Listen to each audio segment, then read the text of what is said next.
What's that, babe? No, I'm not doing a video on that nerdy Minecraft shit. I'm watching sports in here. What'd you think? Alright guys, today's video is going to be on the upcoming game Minecraft Dungeons. I'm pretty excited for it.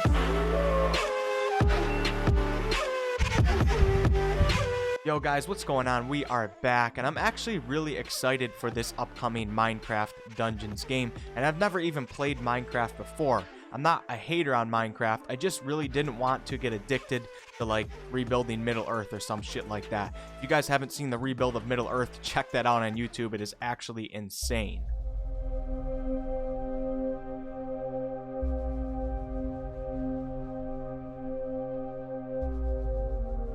But anyways guys, Minecraft the original actually really has nothing to do with Minecraft Dungeons, except the world, and the art style of course is almost exactly the same.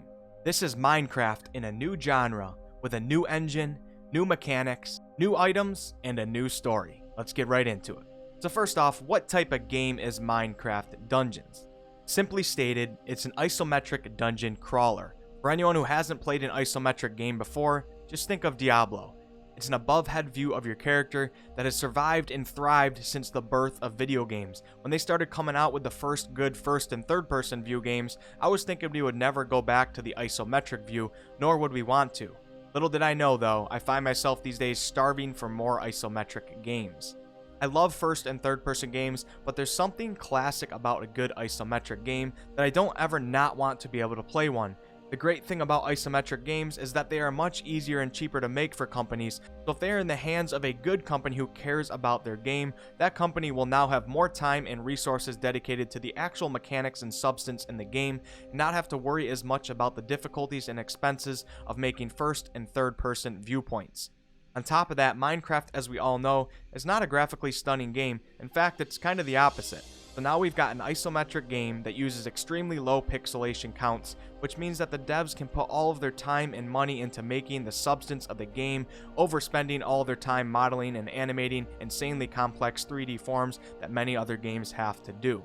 Now don't get me wrong, Minecraft Dungeons actually looks really beautiful. I don't know how companies do it, but as we can see from the looks of this game, a game can still be visually stunning and really immerse you without having good graphics. I'm actually really excited to explore this blocky world and see what amazing things I can stumble upon.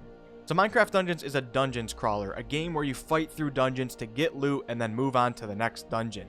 It will feature multiplayer of up to 4 players, and your friends will actually be able to drop into your game at any time as long as your group is not full. This game will be releasing on all consoles as well as for PC, including Mac operating systems, in April of 2020. Crossplay has been mentioned, but only for PC and Xbox, and even that is still not confirmed. It is said it's going to cost somewhere around the $20 price range, but a $30 purchase will be available if you want to purchase the Season Pass for 2 pieces of DLC. Already being told about DLC. That could be good or bad. 1, it could mean they are holding back on a ton of content at launch, or 2, it could just mean we will be getting even more content than the hopefully good amount we will get at launch. But then again, if the game really is only 20 bucks, how much content can we honestly expect? Who knows? Now here's some added extra good news. There will be no loot boxes, and there will be no microtransactions.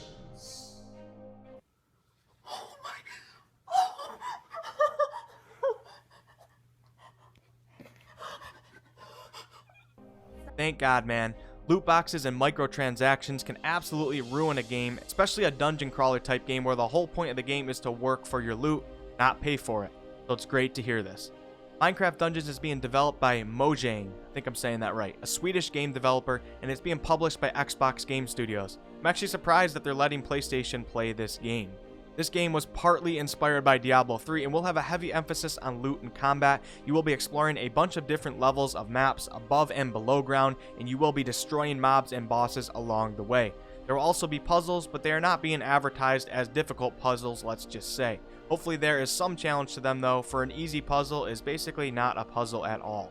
You will find all of your gear in-game. Like I said, no loot boxes or microtransactions, and your loot will come from enemies and chests, but you will also be able to collect a currency called emeralds, which will allow you to buy more gear in-game.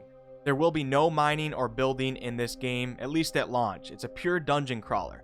but the idea for player-created dungeons has been thrown out there, so who knows, maybe in the future we might be crafting our own dungeons. The story aspect of the game will be simple, so don't expect a Baldur's Gate 2 or anything like that. This game is made for all ages, which means kids will be able to enjoy it as well, so yeah, things overall will be simpler. The main idea behind the story is that a guy who was bullied ends up finding a powerful artifact, and he becomes super powerful, and well, payback time begins. He forces all the villagers in his town to follow him as his minions, and then he sets out to ransack the land, and you guessed it, you will be setting out to stop him. The game's primary focus will be combat over narration. The dungeons will scale accordingly to how many players are in your group, and as I said before, you can have up to 4 in a group. You will be using swords, axes, hammers, bows, crossbows, etc., so expect a large variety of weapon types. You can also find artifacts yourself that will give you special abilities at the cost of some of your resources. In this trailer, you will see a player using something called a corrupted beacon, which is an artifact, and in this case, it costs that player souls to use. Whatever souls are, I'm not really sure.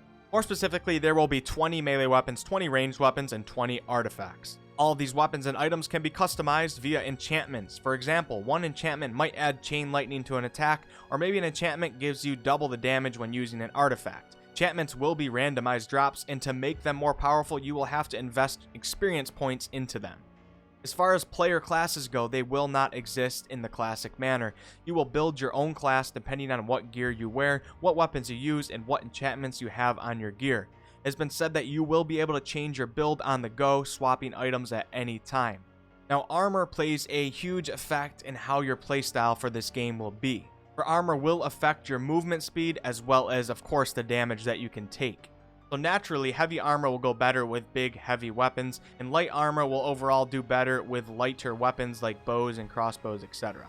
So every level that you get into is procedurally generated, which basically means it's kind of random. The types of mobs and locations of loot and general layout of the dungeons will differ each time you play. However, some of these elements that deal specifically with the story will of course remain the same for all, and there will also be a safe hub style area that you will visit between missions that will remain the same. Kind of excited to hang out in this area with my friends after a dungeon is complete. Let's talk about the end game now. Once you beat the game, you will unlock harder difficulties to play. Now, if you are in a group, your group will have a cumulative gear score, which will let you know if a mission is probably too hard, too easy, or just right. The end game's longevity, I guess, will depend on how good the loot system is in this game. We will see if they make it worth it to keep playing. I really hope so. So overall, I'm kind of excited to play this game. It looks like a lot of fun to do with some friends. I'm not really expecting to be playing this game for years to come. It more so seems like a game that will be a fun time killer for a while. My main worry about this game is that it might be too easy. I get making it accessible for everyone, but if a game requires no focus or skill at all to beat it, it might become a bit boring. But maybe this game will allow players who want a more difficult challenge to keep scaling up that difficulty, making it worth it.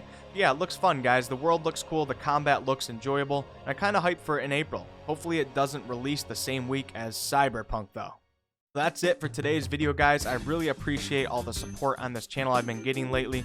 I do all sorts of videos on this channel, ranging from comedy videos to game reviews to tutorials, as well as live streams, so there's probably something for you.